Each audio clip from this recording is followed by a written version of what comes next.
സുഹൈലാണ് ഇന്ന് ഉണ്ടാക്കാൻ പോകുന്നത് നമ്മളതായിട്ടുള്ള സ്റ്റൈലിൽ 15 പേർക്കുള്ള ചിക്കൻ പൊരിച്ച ബിരിയാണി സിമ്പിളായിട്ട് നിങ്ങൾക്ക് വീട്ടിലുണ്ടാക്കട്ടാം. 1 കപ്പ് കാശ്മീർ ചില്ലിപ്പൊടി, 1/4 കപ്പ് കോൺഫ്ലവർ പൊടി, 1/4 കപ്പ് തൈര്, ഒരു 3 ടീസ്പൂൺ വെളുത്തുള്ളി പേസ്റ്റ്, 1 ടീസ്പൂൺ ഇഞ്ചി പേസ്റ്റ്, ആവശ്യത്തിനുള്ള ഉപ്പ്, കുറച്ച് വെള്ളം ഒഴിച്ചാൽ എല്ലാം കൂടി ഒന്ന് മിക്സ് ആക്കി എടുക്കട്ടെ. നമ്മൾ ചിക്കൻ ഫുള്ള് മസാല റെഡി ആക്കിട്ടാ പൊരിച്ച ബിരിയാണിക്കുള്ള ചിക്കൻ പൊരിച്ചുകൊണ്ട് കേട്ടോ. അങ്ങനെ പൊരിച്ച ചിക്കൻ ഇവിടെ നമ്മൾ മാറ്റിക്കട്ടോ. നമ്മൾ മസാല ഉണ്ടാക്കാൻ പോവാണ്. ഒരു 100 സൺഫ്ലവർ ഓയിൽ ഒഴിക്കട്ടോ. അങ്ങനെ ചൂടായി കഴിഞ്ഞാൽ ഒരു 10-12 പച്ചമുളക് ഇട്ടോ. പച്ചമുളക് ഒന്ന് പൊട്ടട്ടെ. അത് പൊട്ടിയാൽ ഉള്ളി ഇടട്ടോ. 1 കിലോത്തിന് 400 ഗ്രാം ഉള്ളി ഇടണം. കുറച്ച് ഉപ്പ് ഇട്ട് കൊടുക്കട്ടോ. ഉള്ളി തക്കാളി 500 തക്കാളി, 1 ടീസ്പൂൺ വെളുത്തുള്ളി പേസ്റ്റ്, 2 ടീസ്പൂൺ ഇഞ്ചി പേസ്റ്റ്, അതിലേക്ക് 2 ടീസ്പൂൺ ബിരിയാണി മസാല ഇട്ടോ. നമ്മൾ ഉണ്ടാക്കുന്ന മസാല ബിരിയാണി മസാല, ഒരു 1.5 ടീസ്പൂൺ മഞ്ഞൾപ്പൊടി, ചപ്പ് 30 ഗ്രാം പുതിന ഇട്ടാ. അതിലേക്ക് 3 ടീസ്പൂൺ തൈര് മിൽമൻ്റെ, കുറച്ച് ഉപ്പിട്ട് കൊടുക്കട്ടോ. ഉപ്പ് കുറവാണ്, ഉപ്പിട്ട് കൊടുക്കാം. അല്ല പൊരിച്ച് വെച്ച ചിക്കൻ ഇതിലേക്ക് ഇട്ട് കൊടുക്കട്ടോ.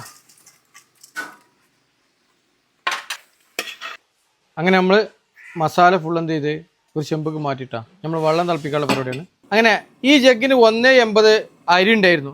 അതിന് നമ്മൾ ഒരു ജഗ്ഗ് പാട്ട അരിക്ക് 1.5 ജഗ്ഗ് വെള്ളം എന്നുള്ള കണക്കിൽ വെച്ചാൽ 2.700 വെള്ളം ഉണ്ടാവും. പക്ഷെ നമുക്ക് 300 മില്ലി വെള്ളം നമ്മൾ എക്സ്ട്രാ എടുത്തിട്ടാണ്. അത് നമ്മൾ ചിക്കനിലേക്ക് കുറച്ച് മസാല കുറച്ച് ഒഴിക്കാൻ വേണ്ടിയിട്ടാണ്. ഇട്ട് കൊടുക്കട്ടോ.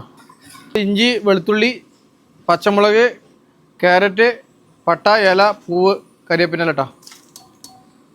അതിലേക്ക് 100 മില്ലി സൺഫ്ലവർ ഓയിൽ ഒഴിക്കട്ടോ. ഒരു 50 ഗ്രാം ആർക്കജ് ഒഴിക്കാം. അതിന് 1 കപ്പ് ഈ ലെവലിൽ കപ്പ് വെള്ളം എടുക്കും. നേരത്തെ മസാല ആക്കി വെച്ചിലേക്ക് ഒന്ന് ഒഴിച്ചു കൊടുക്കട്ടോ. കുറച്ച് നമ്മൾ അരി ഇടട്ടോ. നേരത്തെ വെച്ച മസാല എല്ലാം പാടൊന്ന് മിക്സ് ചെയ്യട്ടോ. അമ്മാരി സ്മെല്ല. മൂടിയിട്ടാ.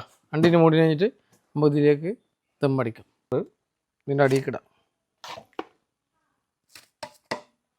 കുറച്ച് ബിരിയാണി മസാല ഇതിന് സെൻറ്ററിലിട്ട് കൊടുക്കട്ടോ. ഇഷ്ടമാക്കി ഒന്ന് നല്ലൊന്ന് അമർത്തിയിട്ടൊന്ന് റൈസിന് സെറ്റാക്കട്ടോ.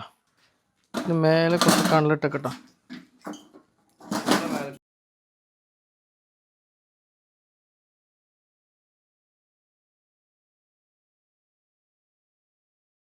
അതാ നമ്മുടെ മസാല ഫുള്ള് സെറ്റായിട്ടാ. ചിക്കൻ ബിരിയാണിക്കുള്ള മസാല റെഡിയായി. റൈസും റെഡിയായി. അപ്പോൾ വീഡിയോ ഇഷ്ടപ്പെട്ട ഷെയർ ചെയ്യുക, ലൈക്ക് ചെയ്യുക, കമൻറ്റ് ചെയ്യുക. വീഡിയോ ഇഷ്ടപ്പെട്ടെങ്കിൽ ഷെയർ ചെയ്യുക, ലൈക്ക് ചെയ്യുക, കമൻറ്റ് ചെയ്യുക. അടുത്ത വീഡിയോയിൽ കാണാം. Okay, by.